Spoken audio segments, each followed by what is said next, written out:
El juego de pelota es uno de los grandes signos representativos de la cultura maya. Apareció con las primeras ciudades y se jugó por unos 3000 años. Fue popular desde México hasta Costa Rica, se le conocía en el Caribe y el sur de Estados Unidos.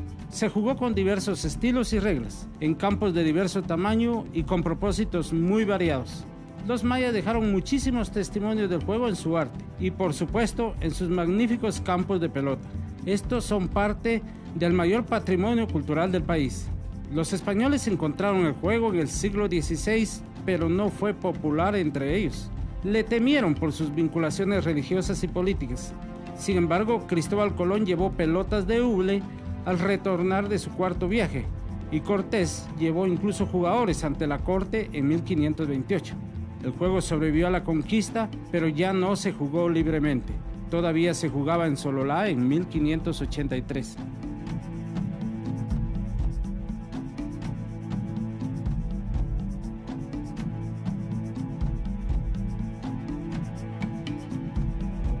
Cuando se habla del origen del fútbol, aparecen muchos pueblos que se acreditan esa paternidad.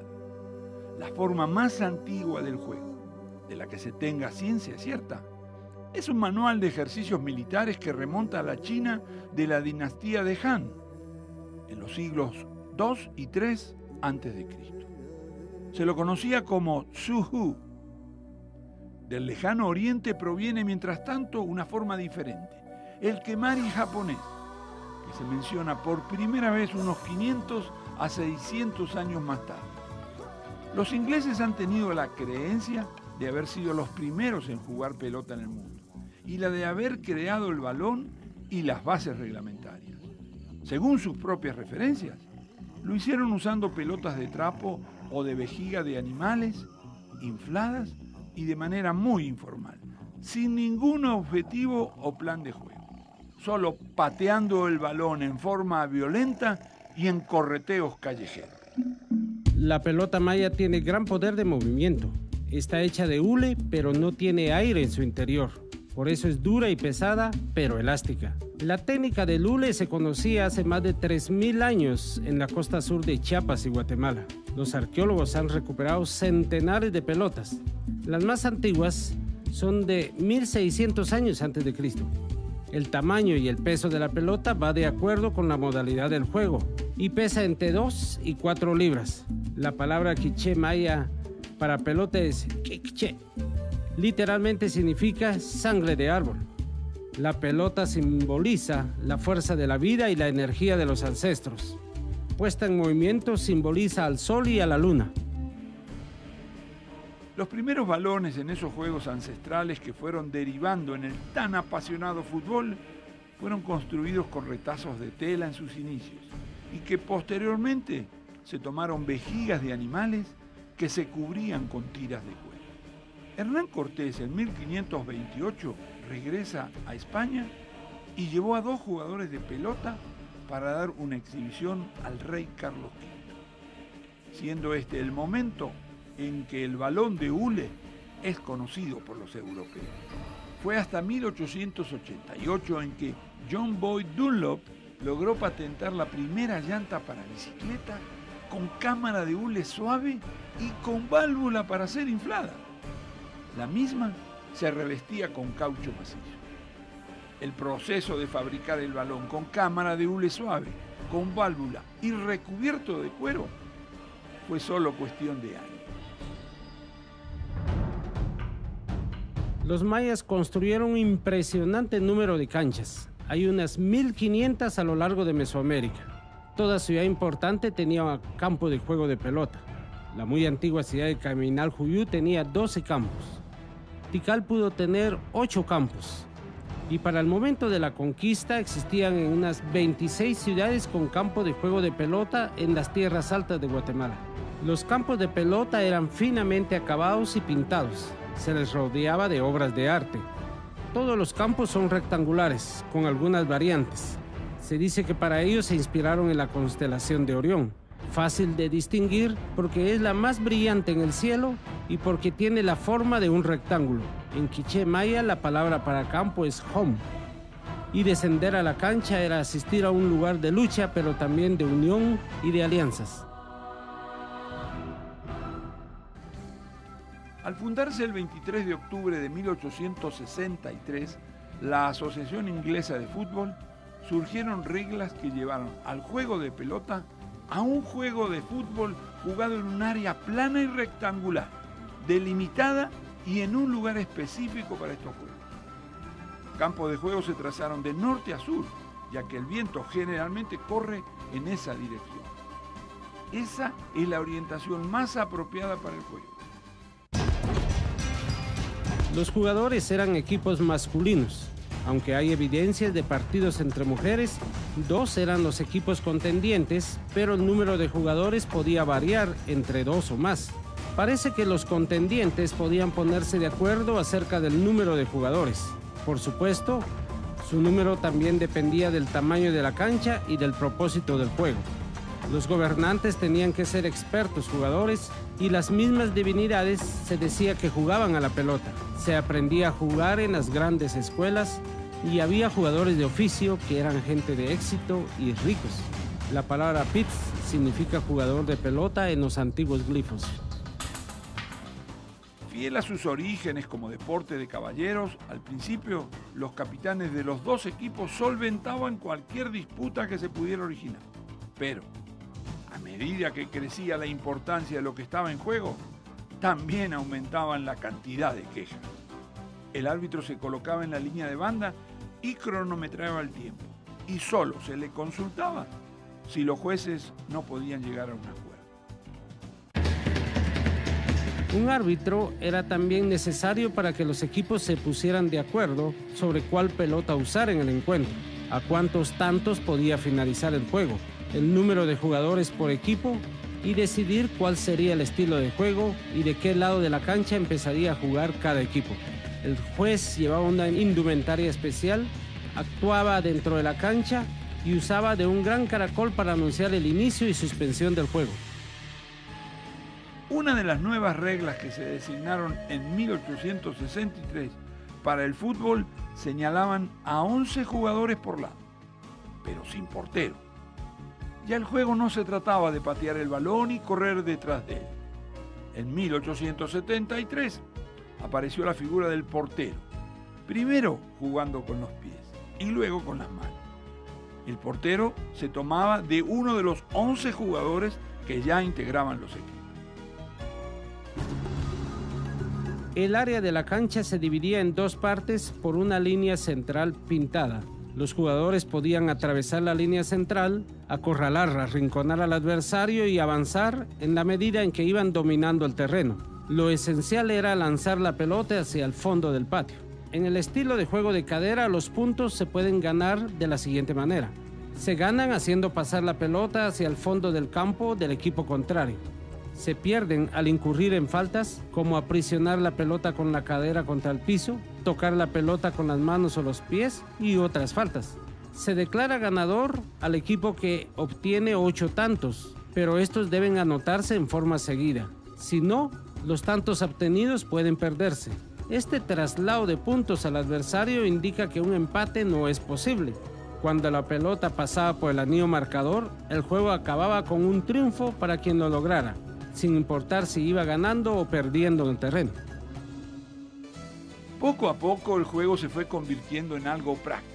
Al estar los campos debidamente trazados con líneas que delimitaban los límites del mismo, al salir el balón del campo de juego obligó a crear la figura de los jueces de línea, que indicaban cuando el balón abandonaba el terreno de juego. Y en un principio el jugador que sacaba el balón del terreno se encargaba de regresar. En 1872 se decidió que lo hiciera cualquier jugador, pero del equipo que no había sacado la pelota. Una forma de ganar el juego era haciendo pasar la pelota por el anillo marcador. También se usaron marcadores con forma de cabeza de ave. Un marcador siempre estaba en el centro de la cancha, inserto arriba. Algunos campos tenían más de un marcador. El campo de Copán tiene 6 marcadores repartidos en ambos lados a lo largo del pasillo de juego.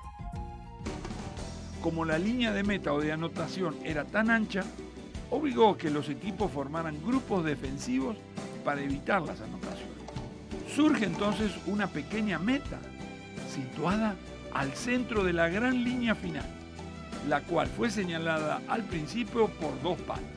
Luego se colocó una cinta extendida entre estos palos y en 1874 por un travesaño de madera, y fue hasta 1892 en que aparecieron las tradicionales mallas o redes. Los juegos tenían lugar en las grandes fechas del calendario maya. Celebraban el cultivo del maíz, las lluvias, los aniversarios del gobierno y las fiestas de la ciudad, las victorias militares y las alianzas políticas. El juego conmemoraba todos estos aspectos y muchos más. Un tiempo estipulado para la duración de un partido no existe, así como no existe posibilidad de empate. El factor que determina la duración del juego es el tiempo que lleva a anotar los 8 tantos, o hasta que la pelota toque el marcador. Se sabe de encuentros que duraron muchos días. El Popol Vuh dice que los héroes gemelos salieron victoriosos después de 8 días de pruebas. En un principio, la duración de los encuentros no estaba fijada, aunque ya desde 1866 el tiempo de 90 minutos comenzaba a ser un estándar. En 1897 esto se hizo oficial y además se definió que el entretiempo no debía superar los 10 minutos. En los campos, los espacios disponibles para el público son estrechos y elevados. Aunque siempre había buenas vistas en los edificios cercanos, la mayoría lo miraba de pie. Antes del juego tenían lugar danzas y había interludios musicales. Mientras se daban recesos, en el juego se oían maracas, raspas de hueso y los infaltables tambores. Las trompetas rugían durante el espectáculo. La tensión debía crecer cuando los encuentros se suspendían y el torneo debía continuar al día siguiente. En la medida que el fútbol generó nuevos y más adeptos, los graderíos se fueron ampliando y tomando esa forma elíptica y grandiosa que tienen actualmente, permitiendo ver el partido desde cualquier lugar de los mismos. La forma de jugar ha tenido diferentes modalidades a lo largo de la historia maya. Debido a que la pelota es pesada y dura, un golpe con la cabeza o con los pies puede ser fatal para el jugador, de manera que el peso y el tamaño de la pelota influye mucho en el estilo de juego. Puede ser de 2 formas, de cadera o de rodilla, aunque también se conoce de una variante en que se usó un bastón o mazo. El estilo de golpear la pelota con la cadera o es chachai. Golpearla con cualquier otra parte del cuerpo, como el pie o la mano, se toma como un punto malo. La pelota pequeña, el estilo de golpear la pelota con el antebrazo y la rodilla. Este es otro estilo, donde el golpe con el antebrazo puede hacer que la pelota alcance grandes distancias. Por ello se asocia a canchas con altos muros y un largo pasillo, y a marcadores con forma de ave.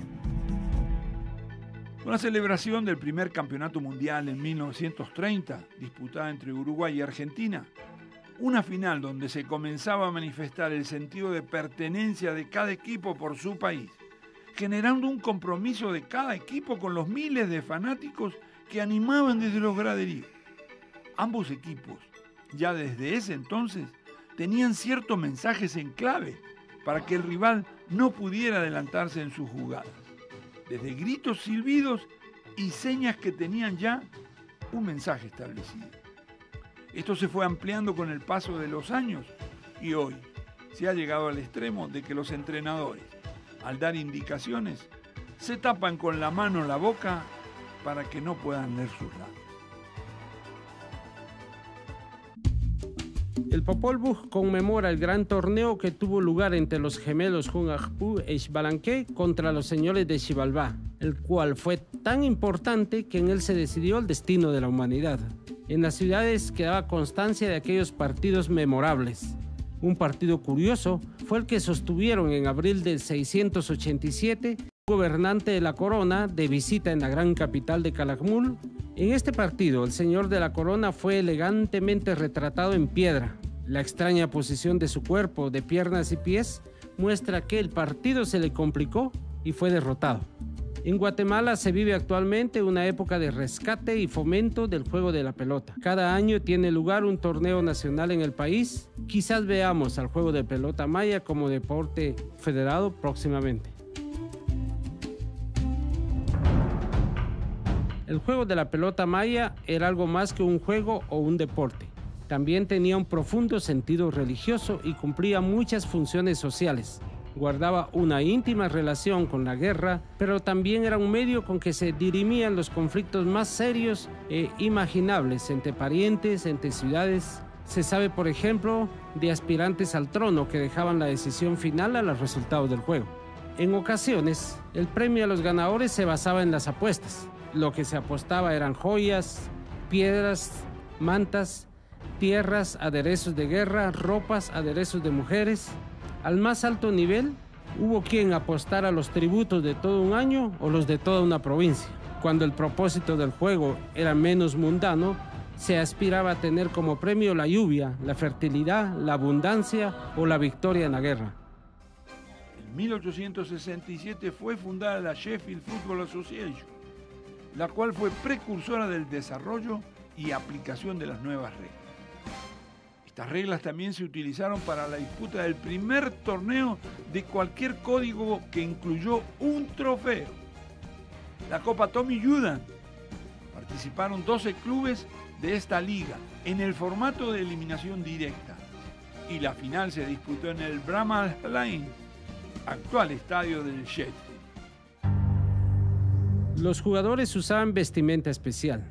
Debían proteger varias partes de su cuerpo con prendas duras como el cuero, protectores para las rodillas, los antebrazos, los codos, la cabeza y para los pies y manos.